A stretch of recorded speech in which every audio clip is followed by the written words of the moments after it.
of expression. Actually, I want to go back to London. I mean, Okay. it's just so fascinating. You just came back from London, and the British media and the people, actually.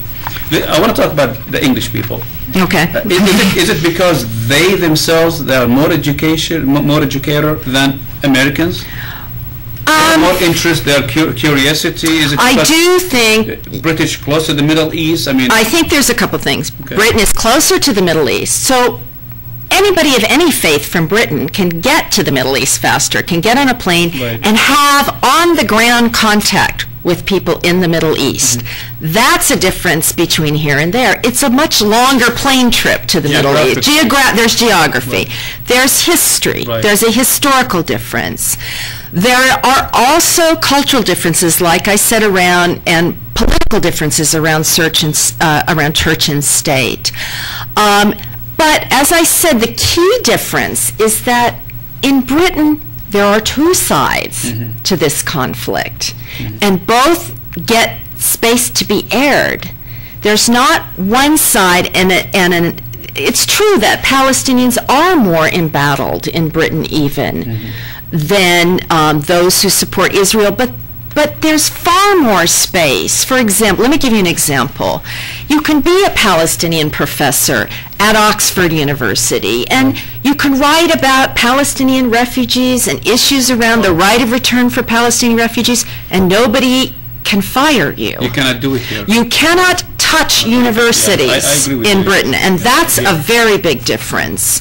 The British take a lot of pride in their university system, and they make a strong distinction between the university and civic organizations. Those are two different things, and they draw lines between them in terms of protecting faculty rights.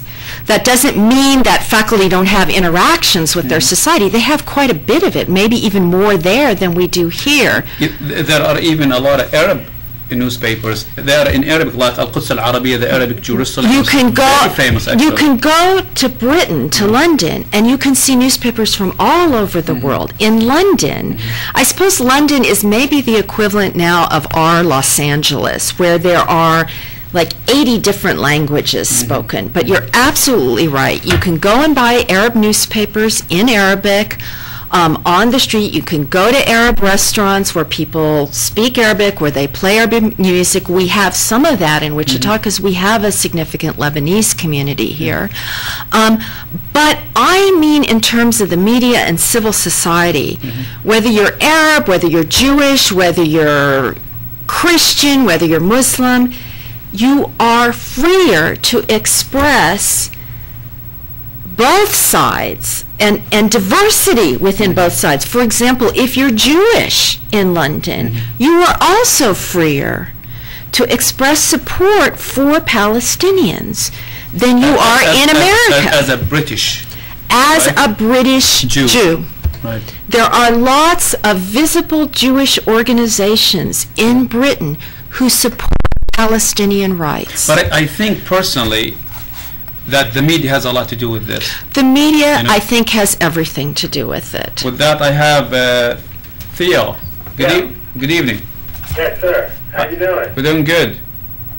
My question: why is it that the Muslims, the Arab Muslims that are in, say, Saudi Arabia and Kuwait don't help out the Muslim brothers in the Sudan or Rwanda or Zaire or anything? I want to say something. And I think it's Sudan. it's all the skin color. I mean, basically that's what it No, is. it's not. I'm going to have Dr. Gordon answer this question first. I'm just going to answer very briefly because, again, it's sort of off topic. The situation in Sudan is not African versus Muslim. It's Muslim versus Muslim in the Sudan. And the Sudan is part of Africa. And in fact, at the level, again, of civil society, there have been quite a few Arab organizations and Muslim organizations who have spoken out against the genocide that has happened in in Sudan.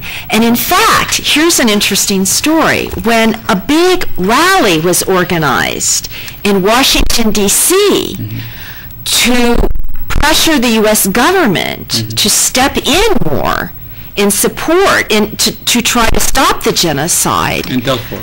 And in Darfur, what happened was, very interestingly, the last people to be asked to speak as part of this rally, there were a number of Jewish speakers, fewer Christian speakers, and then no Sudanese speakers and no Sudanese Muslim speakers who finally had to raise their hand and say, hey, what about us? We're from Sudan. But Dr. Gordon and Theo, I'm very honest with you guys. It's the word fear. There is a lot of fear after 9/11.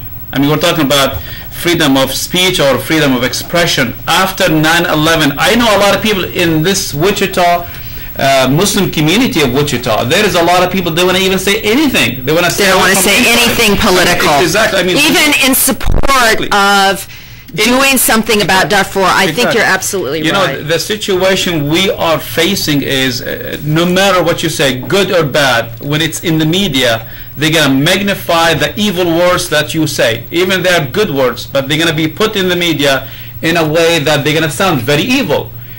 So there is no trust. So people are saying, I want to be quiet. And that brings me to a question actually that I would like to ask some callers to help me out with, which is, what is it that we can do, those of us who aren't Muslim or aren't Palestinian, to create conditions so that people who are Muslim and Palestinian can exercise their freedom of expression in our own community? What can we do to help? And I'd actually like to hear from Muslims, Palestinians, and others about what you think we can do to increase the freedom of expression in our own community. Yeah.